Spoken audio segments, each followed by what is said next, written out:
I move any further, any questions? Any questions? Any questions in the house? Am I clear? Clear. You got one question? Yes. Is it everlasting? No. I can answer it on this side of eternity. Okay. It was just, earlier in the scripture, Yes. he called him Saul. Uh-huh. But wasn't he Paul at that point when Barnabas went to go find him and seek him out? You will see Paul use those names kind of interchangeably until he gets another place in maturity. Like, he even shies away from calling himself an apostle. You know, a servant of the Lord, minister, teacher, apostle, and he kind of works his way up to it. You know, some of that is Paul working out him. Okay?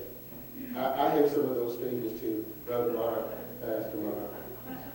So, you just kind of working your way till you kind of get comfortable with New York. And then he still struggles because look at the scope, because we're on the other side of this.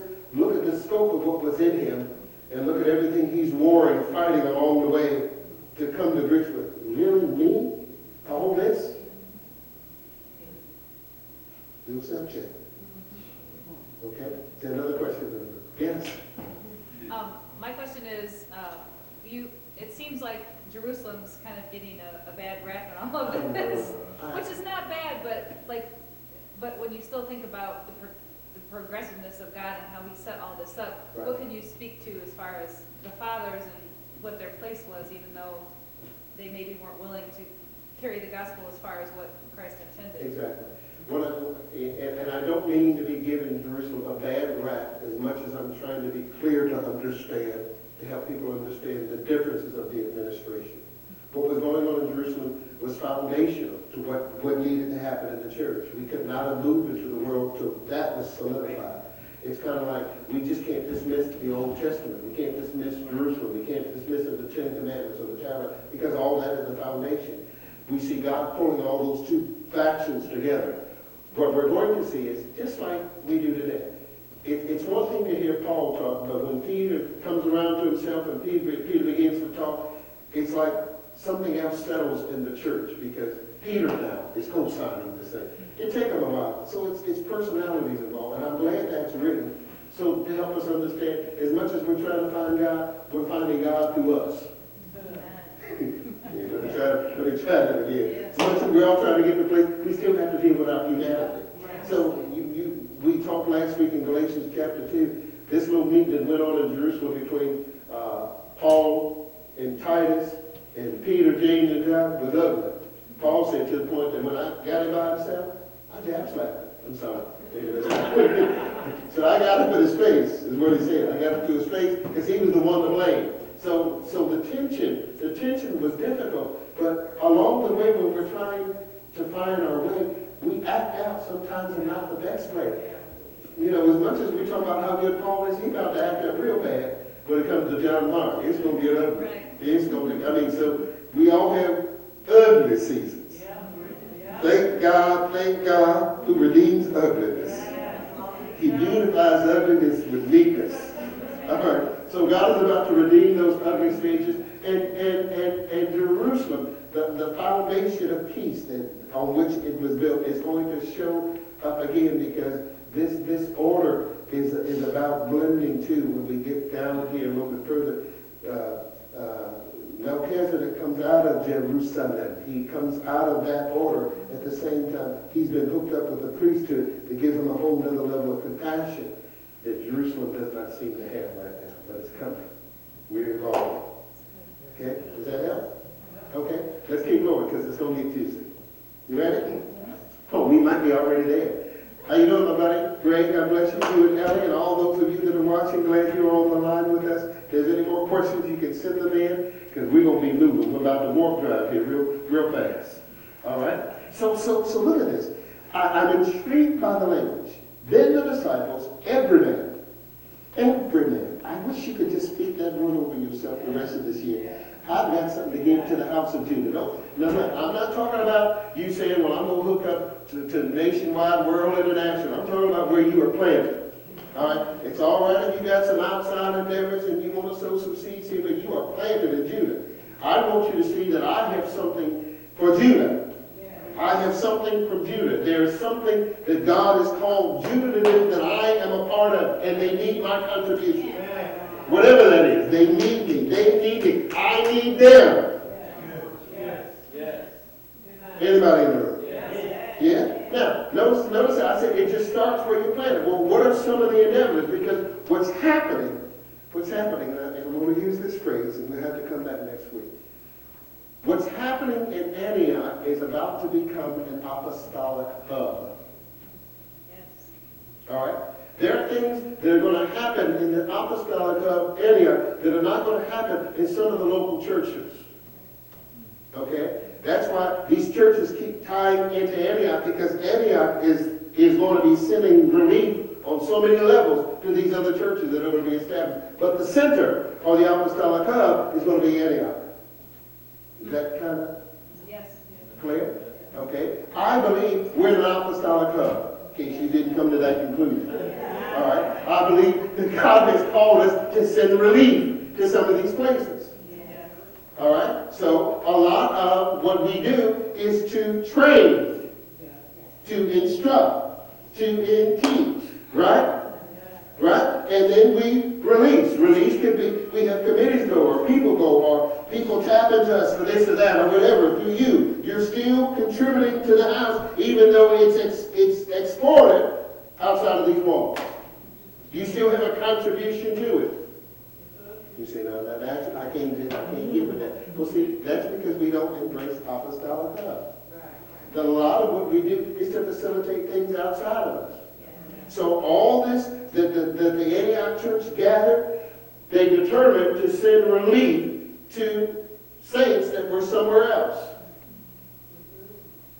Y'all didn't catch that part. So a lot of what we contribute to do here is for the relief of somebody else.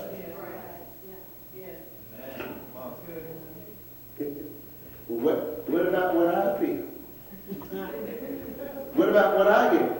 Well, has the Lord ever left you destitute?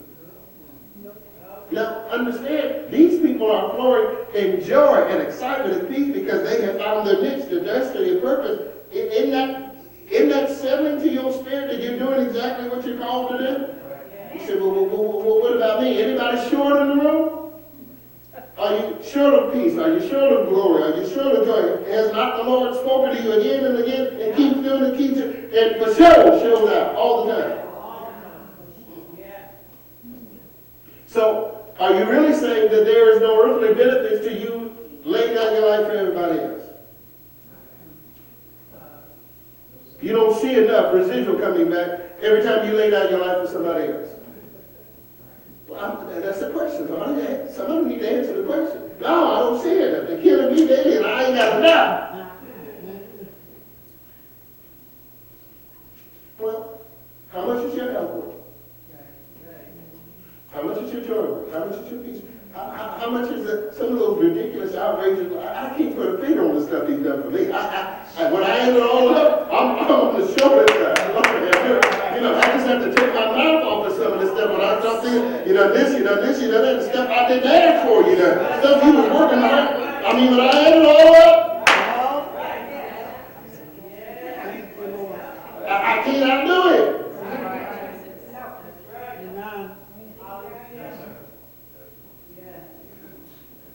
Careful balance. Careful balance in the house. So I want you to catch this, and this apostolic. This is when it works. When everybody feels like they are contributing something to make this happen. So every time a report comes back that this one is doing well, or this happened, you ought to say, I contributed to that. Huh? Right? Now, what kind of return do you think God will give on the part you contribute?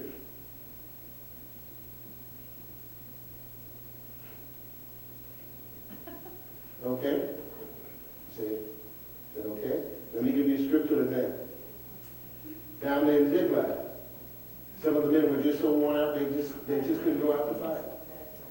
They went out. They not only got what they stole, but they gathered up all the rest of the spoils and came back. And some of the folks said, well, look, we don't want to run out there and done work. We don't want to get on the plane. We don't want to pack the bags. We don't want to do all the ministry while everybody else sat here in the house. We done work. And you know, when David said, oh no, this ain't going to happen this way. Because you're not valuing and appreciating the value of the ones that kept the fort while we were away trying to recover all.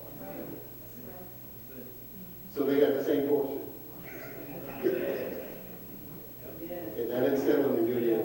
So whether you go or whether you stay, everybody gets equal. So you maintaining the fort, you contributing to the whole and keeping things moving is just as critical as the ones that are leaving. If you see it as a kingdom. Well, I think that's powerful. Where is my chicken sandwich up in here?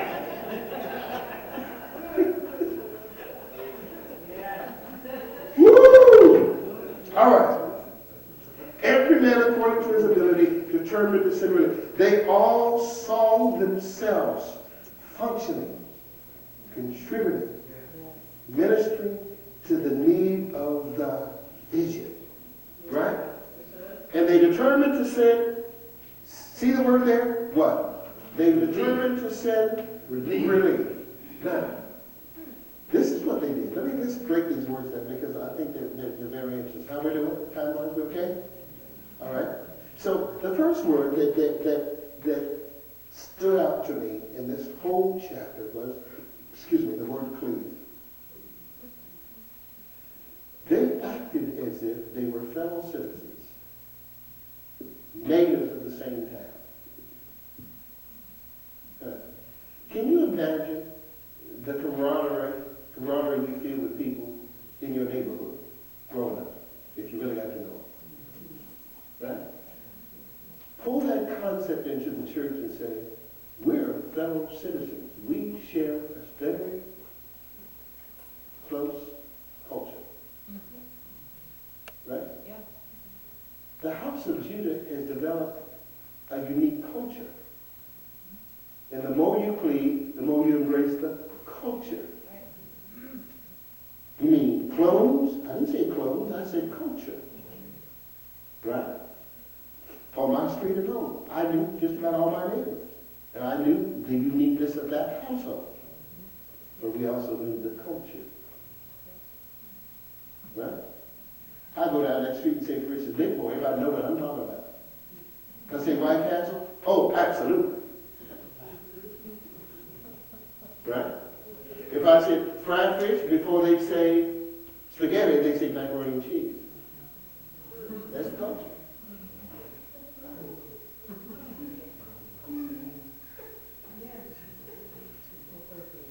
Right? Just like if you from your neighborhood or from a certain group of individuals, you know certain things that fit within that culture, right? Language, words, right? So let me keep moving. These people now are developing a new culture, right? They see themselves as fellow citizens. Not just now they're in a town called Antioch, but with purpose of heart. They are all cleaving and going after what God has purposed them to do as this culture of people. You got it? The word said, and they were all determined to send. It really carries with the strength of the word ordained to send. I love it. Ordained, decreed, specified, pointed out. So they were called to send. A little stronger, right? Versus, oh, I want to give a card. No, I'm called to do this. Oh, I want to help helping hands. No, I am helping hands. I'm called, ordained for this reason. It is my flow. It is my grace. It is my anointing. Woo! Called to do it. Right? And relief. The word relief there is our word that we use all the time. Diaconus. I'm called to minister to what I'm ordained to. It is my vocation. It is my occupation to send relief. Imagine the whole group down there that said, oh, I know what I'm called to ordained for this. So when you know that you're ordained to it, you're not like, I don't know if I want to give and support that.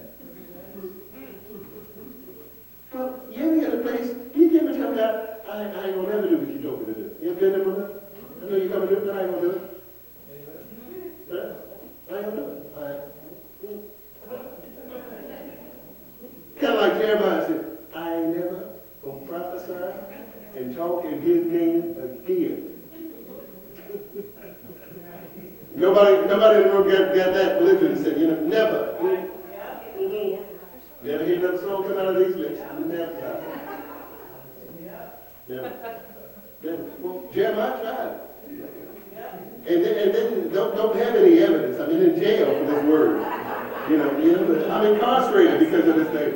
It ain't going to be difficult for me to never do this thing again because I don't want to be in jail. And God, if this all you can do is throw me in jail, trust me, I will never declare, if I get up out of here, I will never use your name again. And all of a sudden coming out of your mouth, the never, something burning in your belly. Everybody say, like fire. Like fire. Like fire. So you cannot deny what you were created to be. I'm saying, look, I don't care how bad your day, your week has been. You were created for worship. Let somebody start a song. You will be all up in it. Because that's in you. It is part of your fabric. It is your core. It is your being. Hallelujah. Woo, I'm up in the room now. I'm up in the room. I'm up in the room. Now I need a 6-piece. 6-piece.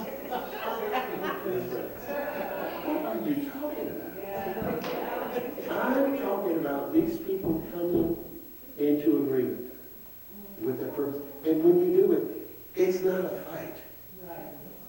It's not going to be a fight. You're not going to be fighting to do what's innately on the inside of you. Matter of fact, the more you do it, the more everything else settles around it. You just get in you and you just settle. This is where I'm at. This is where I'm supposed to be. All right, give me a few more. All right, you ready? Now, it says, so Antioch becomes a training center, a distribution center, and a covering headquarters. That's kingdom. Okay? That's what we call that apostolic hub, right? Now, in order for this thing now to move out of Antioch, we've got to have some support systems outside of this local gathering. Okay? That comes about in Acts chapter 14, and it's called what I call the establishment or the implementation of the kingdom vision. Somebody, as they're sending this relief, as they are developing this hub, has to be set up to keep this thing maturing and growing. And they come along in the person of a team called elders. And that is distinct to the Antioch church. Yeah. The Antioch prayer.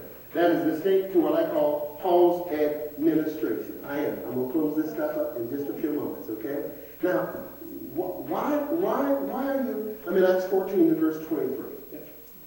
All right? It says, and when they had ordained them elders in every church, right, and have prayed with fasting, they commended them to the Lord on whom they believed. Okay, so you have this apostolic center at Antioch, and then you have these what we call local congregational churches. They were something like house churches. They were not very large. That's why when you hear Paul in our theme for this summer, I left the creek to send in order the things that are wanting. He's talking about churches. He's talking about a whole lot of small house groups that were getting together. And these house groups were in by a plurality of individuals called elders. Okay? Now, that's nothing new. Elder is an Old Testament term. Okay? And the principle and the functioning of these individuals have not changed. Now, why are you talking about that? I'm talking about that because all fivefold has to start there. Really, all fivefold have to start with deacon. All right, because if you flunk the ministry part, the service part, ain't no sense in running around in your apostolic suit. Right. Ain't no sense in running around with your fivefold cape on if you can't serve nobody. I'm just gonna say it like that. Nobody gonna say it. Sorry, T.D. Jakes ain't here to say it to you. I'll say it again. Ain't no sense you running around with your big prophetic cape on when you don't know how to serve. Right? You know, a little bit later, you'll hear Jesus say this thing called the doctrine of the Nicolaitans, where people try to separate this priesthood from laity. That thing that wants to make the fivefold holier than thou and everybody else is down here. He said he hated it. Okay, did I lose somebody? All right. So that thing that says I'm special because I have a title. Well, if your title makes you special, you're not special. I mean, maybe you mean like a short bus or something like that. Maybe that's what we're talking about. I'm not trying to be offensive, but you're real special. You're real special if you forgotten. Shouldn't say that. Forgive me.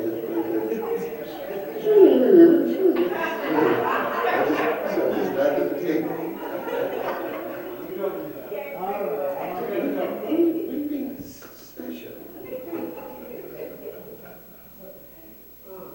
If I have to use my function in my office to make you hear what I say, I have no authority. Right.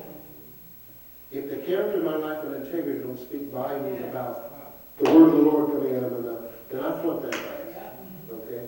So God said he hated that thing. And I'm trying to wrap this up. I really am. Okay. Why is this piece critical? Because it's connected to what I call the command to reveal. If you go back and look at these elders in the Old Testament, they were called watchmen, they were called gatekeepers, okay, they were called elders, but the functioning of these individuals have not changed. They were set to help bear, okay? Bear what? Their burden, their responsibility. But understand that, you got a different administration. Paul uses this language. I'm going to stop at this point. He said, 1 Corinthians chapter 4, verse 15, I believe. He said, though you have 10, okay, and listen to the word that he's using. But though you have 10,000 instructors in Christ, right, yet have ye not many followers. Okay. For in Christ Jesus I have begotten you through the gospel. When you hear the word instruction, what do you hear? Teacher, you hear? You hear information? You hear? Correction? Huh? Knowledge? Guidance? Okay. Let me throw out some of the things I hear. I hear schoolmaster. I hear law. So, the law was good about giving you all the information, but it could never birth you the sonship. You got it? So, Paul is making a clear distinction about the unveiled apostolic club ministry is about taking you out of just getting instruction, but bringing you into sonship. And he said, I have begotten you. So the walk that he's about to enter in with these individuals, he's birthing these people that he's setting over these house ministries like a father would birth a son. And that proximity of relationship is needed if you're going to facilitate the vision, or you're just going to be given instruction. And when you just have instruction for it, Paul put it this way, knowledge can buff you up. Y'all not chewing on that bone real good, right? So why is that going to be critical to the church? Because the proximity that he's going to walk in with these individuals are going to allow them to see everything. So, hold that thought and consider why this struggle with him and Barnabas over John and Mark is going to be as heated as it is. Why should I let this boy walk this close with me? All we want is instruction. He don't want to become, he just wants to know.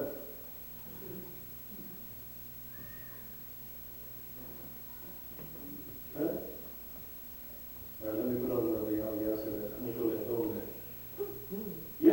people around you know and want you for what you got, but they never wanted you? How does that make you feel? Used. Not valued, not appreciated. Right? And guess what? On the end as a father, you know you got to give everything. On the end of the sentence, I'm going to give enough to act like you, but never become you.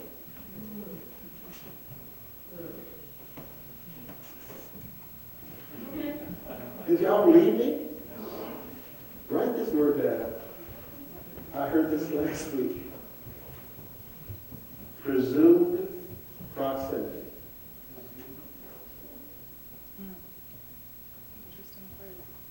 Isn't it interesting? So, what if I got a name that denotes a certain level of relationship, but that ain't even the relationship at all?